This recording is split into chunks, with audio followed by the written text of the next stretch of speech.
Good evening and welcome to Yeshiva YouTube. We're back. It's been a long hiatus. Still trying to figure out my schedule over here, but I'm going to try to keep it up. Tonight's daf is Kamma, daf Lamed Zayin, number 37. Let's get right into it. The Mishnah, we'll start from the Mishnah, Lamed Zayin and Aleph. The Mishnah says, Shor shehu muad lamino, ve'eno muad l'she'eno mino. You have an animal, an ox, which has gored 3 times, but has gored other oxen.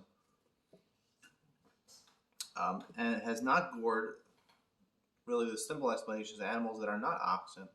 It has not gored other animals, only shores, only oxen. Muad la'adam ve'ena muad lebehema, or if it's gored 3 times people, but it has not gored animals. Muad l'ktanim ve'ena muad l'gedolim. It has gored young animals. Let's say it's a calf. It has gored 3 calves, but not bigger animals.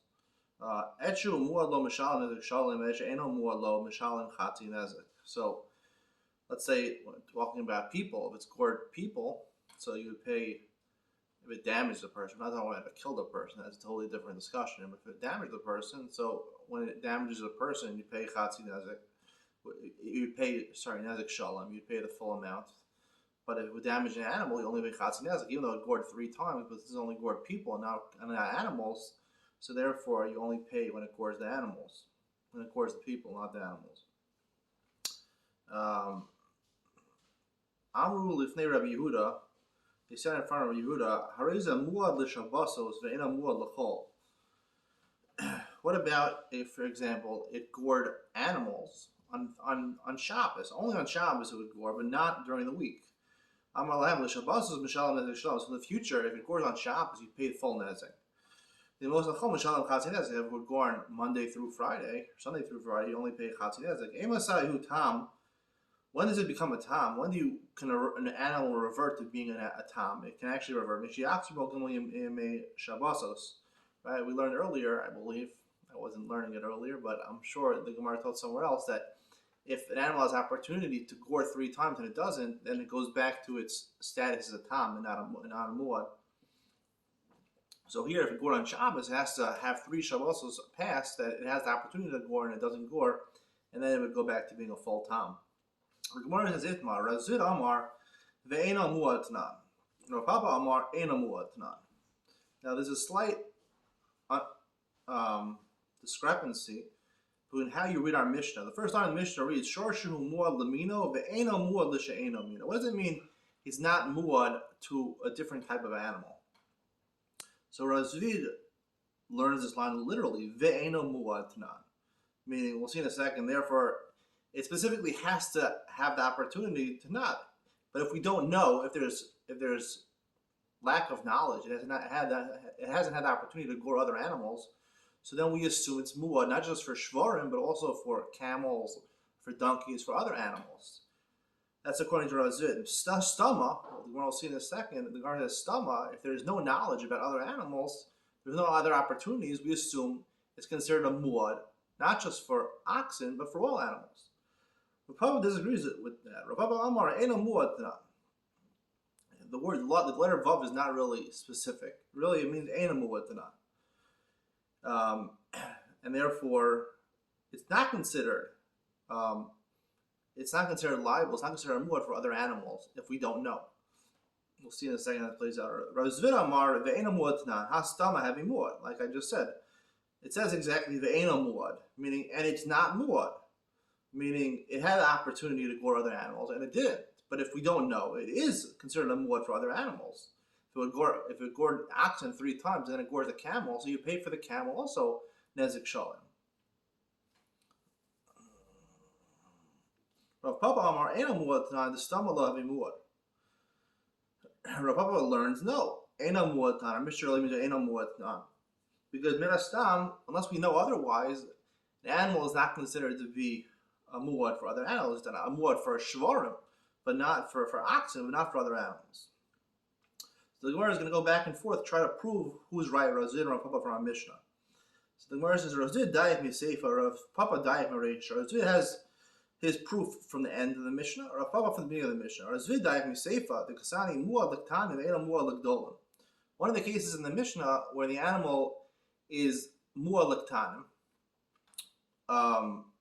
the animal gored young animals 3 times. It itself is a young animal. It gored young animals 3 times. But it's not muad legdolim. It doesn't matter what the animal itself is. It matters what type of animal it gored. So it gored young animals 3 times, but not big animals. So if you'll tell me, like Rav Zud says, ve'eno muad, right? It specifically has to have proven that it's not a muad. If it doesn't prove it's not a muad, we assume it is a muad for other animals. Hastami heavy muad. So therefore, in normal cases, if we don't know otherwise, it's considered a muad. Hakam ashpan, dafilu miktanim l'gdolim nomam nistami heavy muad.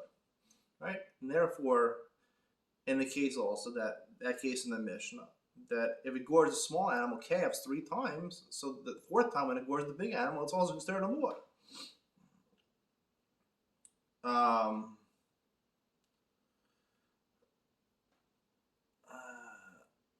If you'll say like Rav Papa, that really the correct interpretation of the Mishnah is that ain't a muad kasani, stama lo heavy muad. In general, it's not considered a muad. Hashli yishnon miktanim da alma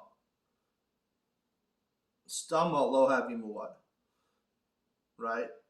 If you go from young animals, there's different types of young animals, young cows, young donkeys, and so forth. So that's already included in the first line of the Mishnah, right? If that is not going to, if you go from ketanim to other ketanim with different animals, it's not considered a muad, a different animal, like we said before. Why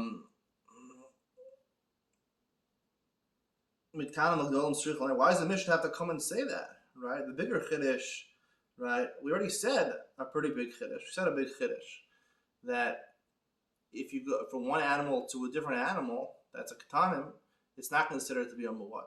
So, of course, we know from the same animal, ketanim dolim also wouldn't be. Why do you have to tell me that?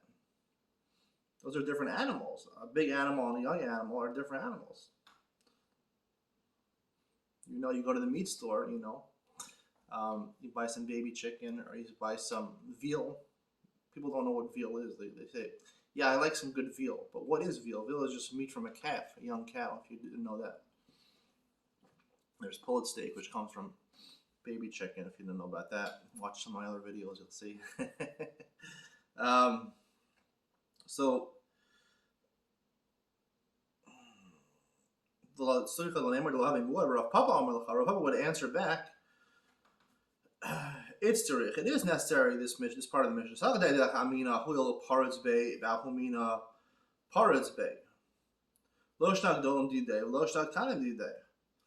No, it is necessary to teach me this thing about ketanim and gedolim, because I would think once this animal starts to gore that type of animal, what's the difference whether the big animals or the small animals? That's the chiddush. The chiddush is that it's not considered a muad. If you gore 3 ketanim, it does not make you a muad for gedolim, which you would have thought. Rav Zid says that obviously we would have known that, but Rav Papa says no. Papa brings his proof from the Reisha of our Mishnah. The ksani muad la'adam eno muad lebehema. If you gore a person, it does not make you a muad. The animal does not become muad for goring animals. Eno muad tnan. The Prabhupada says that regularly, if you don't do it, there's no sightings of people. You go straight. Just because I gored people, I don't automatically become muad for other things. Stam malo having muad, right? General sense, there's nothing happening in the interim. He wouldn't make him a muad. That's a big chiddush. The chiddush is, the novelty is that even if you go from adam behema, right, you would think if he is such a vicious animal that is goring people, like Rashi says, behema doesn't have mazel, but an adam has mazel. It's harder for an animal to gore a person. They're more slippery. They move away. So there's more protection for a person. So if that's the case, the Mishnah teaches you for Adam Behema is not considered a muad. That's the chiddush. That's why you need the Mishnah to tell me that. The ain't a muad, because if you say like Rav Zvid, Hakastama having muad, Hashda Yeshlon Behema Behema Stama having muad. If from one animal to another animal, you gore an ox, that makes you a muad for a camel. Adam lehema tzricha l'neimar. From Adam to behema, you need to say that. Of course, that's obvious. Why does Mishnah have to teach me that? The heavy muad, that's a muad. Razil Amal Chari will tell you Reisha Achazarakai. Razil, the answer, the Rav Papa, is no. That the Reisha, the Mishnah, is talking about removing yourself, the cat, the ox removing itself from being a muad. Kigon, what's the case talk about? Have a muad la'adam, muad behema. It's considered a muad, establishes a goring animal regarding people and animals. So how they're behema, and it went back and retracted. It had an opportunity to gore an animal 3 times. It didn't do it. The kai gabi behema tlasazim the ulon right. It had the opportunity. It didn't gore. Ma'adam zema came into the hadar bay ma'adam chazara the behema alav chazara. Since it didn't, it was also a muad for Adam. So maybe he has to go retract also from being a muad for Adam. Come to teach you that the fact that it stopped goring from animals is good enough. Now it's not clear in the end of this Gemara, is it good enough to make it a tam for animals, or is it also good enough to make it a tam for Adam? I think the Rishonim probably talk about that, but the point is that it's worth something, and that it retracts its status as a muad for the animals. So the Gemara tries to figure out who is the halacha. Like Meisive, that's a brisa, a question from a brisa. Simcha Somer, Simcha says, muad la'adam, muad lebehema, mikal v'chomer. Muad la'adam, an animal that gores a person, becomes automatically, 3 times gores a person, automatically it becomes a muad vis-a-vis an animal. Mikal v'chomer, mala adam, muad lebehema lo kol shekeh. Right? Like we said before, it's harder for an animal, and more unlikely, animals fear the retribution of humans, so they're not going to go ahead and gore at people. So if you're a muad for the shore is a muad for people, certainly it's a muad for animals. Michlal Tanakama, that's the end of the brisa. Tanakama argues on something. We don't have the opinion of Tanakama quoted here. But that Stumpas argued on somebody, on Tanakama. Call it Tanakama ain't a muad kamar. And usually the Tanakama is Dr. Rabbanan, the main opinion. So Stumpas obviously held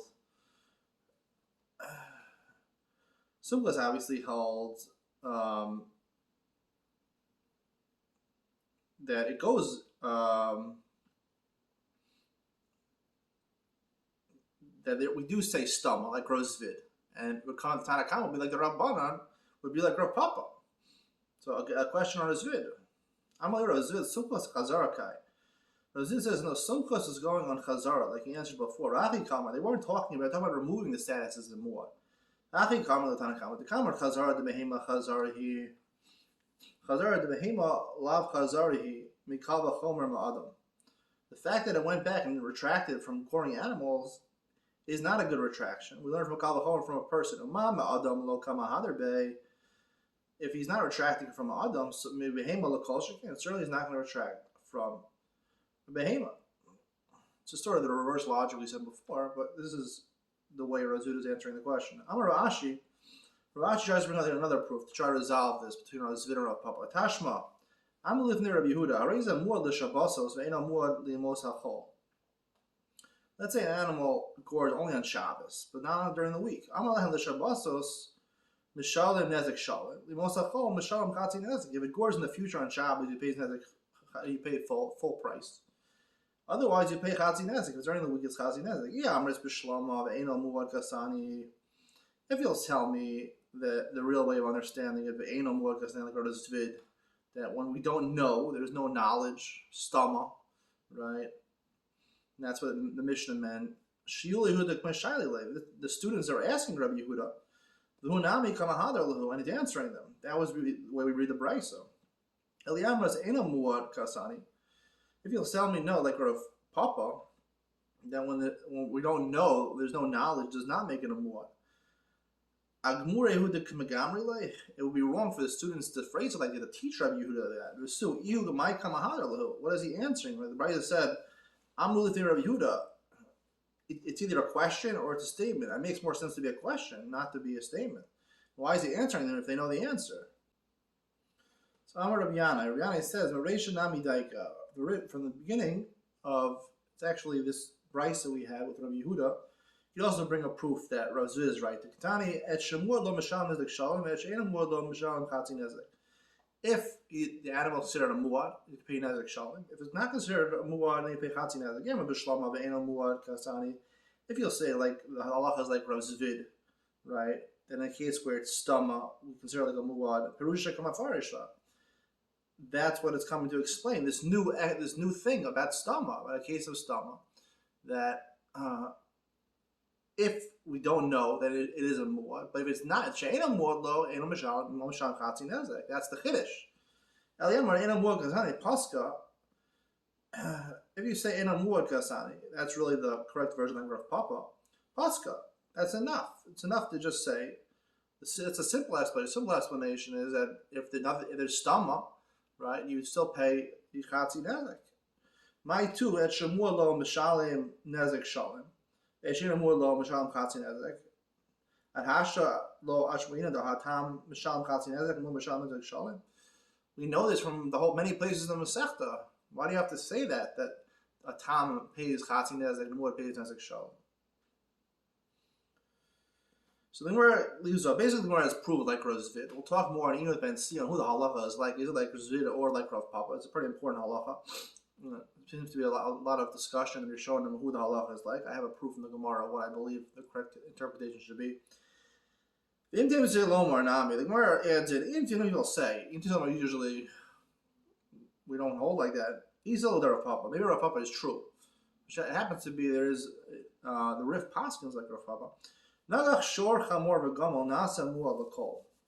According to Rav Papa, if the animal went ahead and gored an ox and then it gored a donkey and then a camel, it becomes a muad for any type of animal, even according to Rav Papa. Even though according to Rav Papa, you gore a shor 3 times, does not make it a muad. If the 4th time it gores a camel, you'd only pay chatzi nezek. But if those 3 gorings with different animals, potpourri. So then it would be you pay more. It would make it a muad. Tanarabanan ra shor nagach shor lo nagach shor lo nagach shor nagach shor. Sorry, Tanarabanan ra shor nagach shor lo nagach shor. You saw the shor gored an animal, and then it had the opportunity to gore an animal again. It didn't gore the animal. Shor nagach shor. Lo nagach shor, lo nagach. So 6 opportunities, 1, 3, and 5, it did gore. Nasa muad l'seirugin l'shvorim. That means it becomes a muad l'seirugin, which I believe means that if the 7th time, it would pay nezek shalom. The 8th time would not pay nezek shalom. Pay chatzi nezek. 9th, as follow, etc. Tanarman ra shor nagach chamor. Lo nagach sus, nagach gamal lo nagach parrot, nagach arod lo nagach arod lo nagach, nasa muad l'sirugin l'kol. If the shore went ahead and gored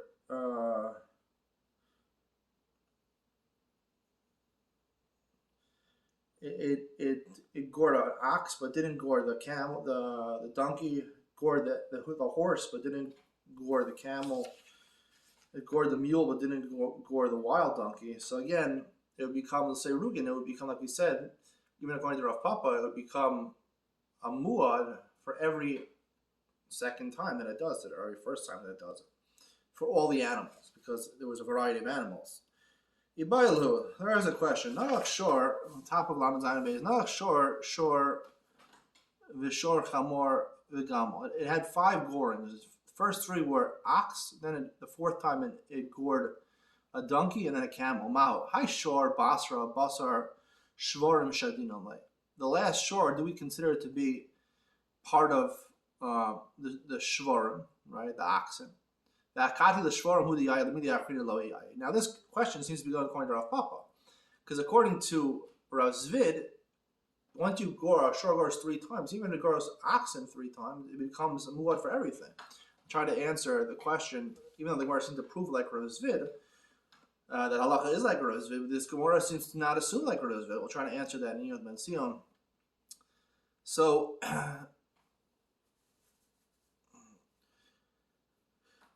So Basar Shvarm Shadina Levi Akad the Shvarm Yai. The media after Lo Yai. O Dilma High Shore Basar Basar Kamar Gamal Shadina Levi Yai Lakula. Lakula meaning. Even according to Rav Papa, it's like he gores three different animals who would be a muad for all animals.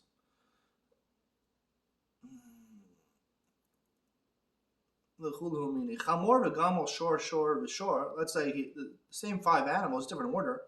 The last three are oxen. Mao. High shore, Kamma, basar, chamor, v'gamal, shadina. Do we say the shore, Kamma, the third animal, is like part of the succession from the chamor and the gamal? V'yayi le lakul humini. It becomes a muad for everything. Dilma basar shvarim shadina le. Or do we say that it's considered part of the shvarim? The akati the shvarim with the yayi, the mina achin lo yayi. Or do we say, like our Papa says, it's only muad for shvarim? The Gemara continues asking more questions. Shabbos, v'Shabbos. It gored three times on Shabbos, three consecutive Shabbosos. Echad v'Shabbos, the fourth time it gored on a Sunday. V'Sheni v'Shabbos, fifth time it gored on a Monday. Mao, HaShabbos Basraisa Basar Shabbos Udishadinala. Do we say the third Shabbos is part of the succession of the first two Shabbosos? So Akati the Shabbos with the Yai, the one's a Chola Yai, and therefore doesn't make it a muad if it gored during the week. Odilma Basar Echad v'Shabbos, the Sheni v'Shabbos Shadinala. There's a Shabbos go with the Sunday and the Monday goring, and then it becomes a muad for every day of the week. Hey b'Shabbos, v'erev Shabbos, Shabbos, or the opposite. Mahu ha Shabbos kamaisa basar chamishi b'Shabbos, v'erev Shabbos. Does the first Shabbos go with the weekdays? And therefore become a muad for any day in the future. Well, Dilma ha Shabbos kamaisa basar Shabbosos. Or do we say the Shabbos goes with the other Shabbos? Shabbos Hudiyayid, and it's only a muad for Shabbos, and not for the other is Teku. The Gemara doesn't resolve that question. Nagach Shor Yom Ted Vav B'Chodesh Zeh, Yom Ted Zayin B'Chodesh Zeh, Yom Yud Zayin B'Chodesh Zeh. Let's say a Shor goes ahead and gores on the 15th of the month, this month, Kislev. And Teves on Yom Ted Zayin on the 16th of the month, and the following Shvat it would gore on the 17th of the month. Yom Yud Zayin B'Chodesh Zeh. Plukes the Rav Shmuel. Is that considered to be? What does that make it regarding its muad status? Plukes of the Rav Shmuel. What's the same? It's a same achloga as Rav Shmuel by Anida. The Itmar. What does it say over there? Rasa Yom Ted Vav B'Chodesh Zeh, Yom Ted Zayin B'Chodesh Zeh, Yom Yud Zayin B'Chodesh Zeh. Rav Amar Kava La Veset, V'Shmuel Amar Achit Ashlish B'Dilug. So we're talking about a Veset over there. When a woman becomes a Nida, right? So one of the restrictions is that if she has a Veset, it's timed, meaning she has a certain pattern where she's always menstruating on the same time every month. There's halachas about the day before that day of the vested, you can't be with the woman. If it happens, one of the ways of making a vested is having the same amount of time between each time she begins to menstruate. So if one month was the 15th, the next one the 16th, the next one the 17th, that means there's 31 days between them, which makes it sort of a pattern. But Rav says even it's only twice you establish a pattern of 31 days. Rav says that's good enough to make it a vesed. He says you need that third month where it's the Yud Ches on the 18th day. So the same thing would apply over here when it comes to making it. We need 3 times by goring and make a vesed is 3 times. So Rav would say yes, this makes it considered to be a muad, and therefore it only would be a muad if it happened on. It would make it a muad. According to Shmuel, it has to happen 3 times in order to make a muad. That's the machlokes Rav and Shmuel. The Gemara is applying from Nida to here. Amar Rav, Shama kol shofar v'nagach, kol shofar v'nagach, kol shofar v'nagach, nasa muad l'shofros. Rav says if the animal heard a loud horn and then it went and gored, again it heard a loud horn and gored, and the third time. So it becomes a muad only for shofros. The only time it's responsible to pay nezek shalom is if it gored after it heard a horn. If it just gores otherwise, it's chatzi nezek. Pshita. It's obvious. Now the same about Hak Shofar Kamma Sita Ba'alma who Dinakta. You might think the first goring had nothing to do with the shofar. It was just afraid of the shofar, so it just went wild and was goring. It's not because of the shofar. Kamash Malan, no, it's because of the shofar, therefore it makes it a muad. And it has to be a muad in that specific fashion. Just like we said, Rav and Shmuel also, according to Rav, it would have to be, it makes it a muad, the fact that it's going to have to gore on that following month of Yud Ches, right, not 31 days. According to Shmuel, no, not necessarily. It's only going to make it a muad once you have the third month on Yud Ches, and then it would be considered only Nezek Shalom if it gores on that day. Otherwise, it's paying Chatzi Nezek. I'm going to stop over here at the Mishnah. I hope you enjoyed today's share. Stay tuned for Ian Ben Sia when I want to talk today about Rav Zid and Rav Papa. Even though the Gemara at one point students told like Rav Zid, other poskim say like Rav Papa, I'll try to make it clear who the halacha should be like. It's a pretty important nafkamina. Ian Ben Sia coming up next.